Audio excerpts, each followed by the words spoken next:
conferência de imprensa com Aleksandar Vukic, apurado para as meias finais do Oeiras Open 4. Aleksandar, congrats, another day, another win for you. How are you feeling? Yeah, very happy, very happy. Rashad's a really good player, and I definitely played my best match today out of the three. The conditions were beautiful out there, no wind, not like just warm, not too hot, and it was a perfect day for me. Two times breakdown in the first set. He has a great serve, obviously. So, what do you think? Do you change to breaking, especially in the second time? Because he was, I believe, 4-3 up. Yeah, in the first. It's one of those where you just can't overthink it. You got to play every point as it is, and it's kind of. I think if you start getting down on yourself, he'll start holding easy. The only thing I can do is just keep putting pressure on him. Sometimes you break, sometimes you don't. But I think, especially on these conditions and on clay, you'll have a bit more chances to break. So I was just trying to be positive, and luckily was able to bounce back twice. You know what the live ranking says at the moment, right? I think it's 100. Top 100. Yeah. What does it mean for you to finally do it? Yeah, I mean, we'll see, because I know there's also other people playing this week, so we'll see what happens in the rankings. But no, I talking with my team and everything, obviously it's a big goal, but I think we focus on every week, and then come November, we'll sit down and then we'll reflect, and if I'm top 100 or top 70 or top 150, whatever it is, we'll reflect and we'll enjoy at the end of the season. But right now, yeah, it's just about tomorrow, and obviously there's French Open, and there's not much time to process anything in the sport, so you have to keep going. Talking about your team, we heard like you have a Portuguese coach in Yeah. your team. So how did it start? What can you tell us about that partnership? Yeah, I work with, it's Nuno Lancaster. I worked with him in Barcelona. This was after high school. I trained in Barcelona for 6 months, and I worked with him then. I actually got my first ATP points with him, and then recently I've kind of brought him along in the team, and we were in Korea together, where I made a final and won a tournament. So it seems like we keep creating good memories with each other, and I love working with him. So you guys are working now for like 2 weeks? Yeah, last month. Yeah, Okay. last month. Yeah, it's pretty fresh. And what do you think about him? Oh, I love the Portuguese flair, the little bit of Latin passion. It's good. It's good. I think it's you can sense the Portuguese culture in him, and I like that because my heritage is also European, so I like the kind of mix of it, and it's good to talk about football as well. So. Was it important to you to play in this tournament? Was it important to sign in this tournament?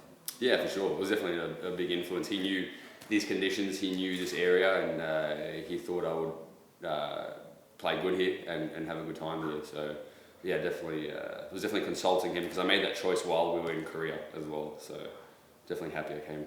And what's the plan now? Is he going to Paris and London with you? Or? He won't go to Paris. I think my other coach, Jay, is going, and then, we've got to see for the future, but he'll be part of the team for the rest of the year. Jay is full-time? Have you been with him for a while? Yeah, I've been in for 1.5 years now, so I've been in for quite a while. We're just kind of integrating with everyone. So Nuno is like a second coach, like second voice. Yeah, I mean, we'll see how kind of the year progresses, but it's traveling with both of them, yeah. 8 wins in a row, I think. Many more matches the week before. How are the legs? The legs are good, honestly. Like, I keep talking to my team, they're like, how are you feeling today? I was like, honestly pretty good, like I surprise myself sometimes when I wake out of bed. I'm just like, oh, it's actually like, I'm expecting to like just kind of fall down, when I get out of bed, but it's actually been good. I think, obviously, knowing what's on the line and knowing, there's a lot to play for, it's a lot of excitement, and it's a lot easier to get up in the morning, and when you're playing for the stuff, it's what you dream of. And I don't think you have played title yet in your career. So do you think this could be the week for you. You never know. You never know. There's still 2 matches left, 2 tough matches left. So I'm not sure if my opponents have played yet, but No. I know that will be. They're both very good clay quarters. So yeah, it'll be a tough match. But I honestly feel like I have nothing to lose in a way. So it's kind of like I'll do my best. This is a great preparation for French Open. So try to play a good match tomorrow and see what happens. Are you going to watch it? Do you ask one of the coaches to do it for you? I think maybe one of them will watch it. I won't. I'll probably go by the pool with one of maybe the fitness coach or one of the other coaches. I'll just chill today. I've seen enough tennis for the last month. Yeah.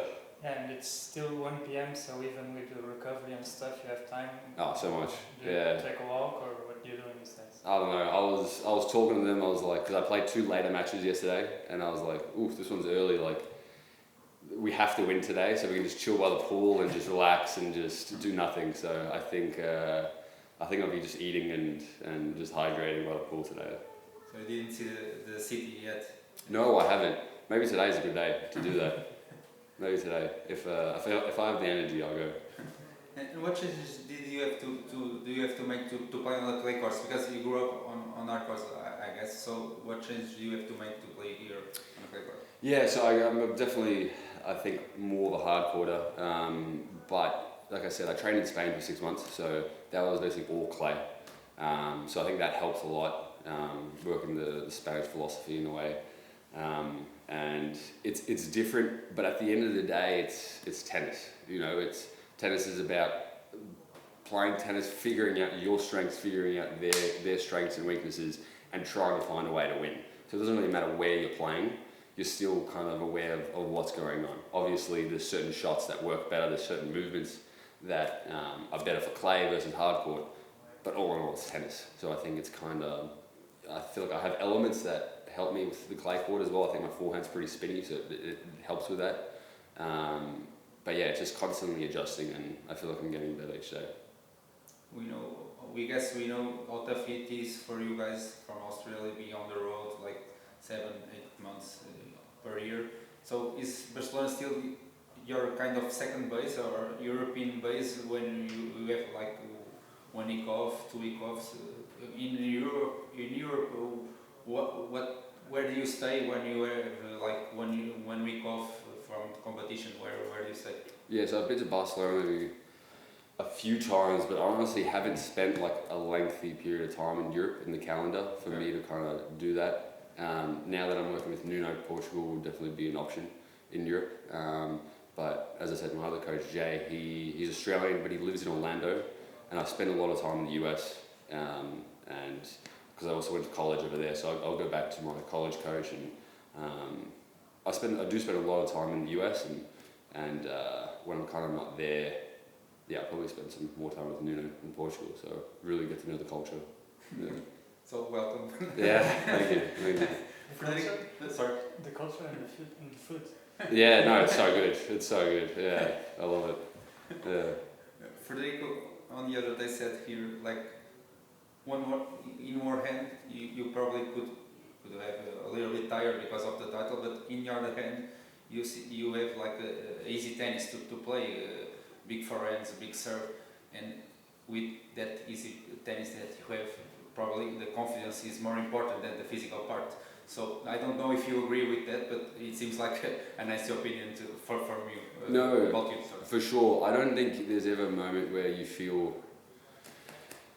There's rarely moments where you feel 100% tennis and 100% physical, because for you to feel like 100% tennis requires you to feel 100% confident in a way, and that usually is based on winning matches, and that means you're probably physically tired. So it's always a balance, but that's what we keep talking about is, yeah, like I might be maybe a bit physically tired, but everything is a bit more natural because you just played a lot of matches, so you're at 30-all position, you just played it. It's the muscle memory is there a little bit more.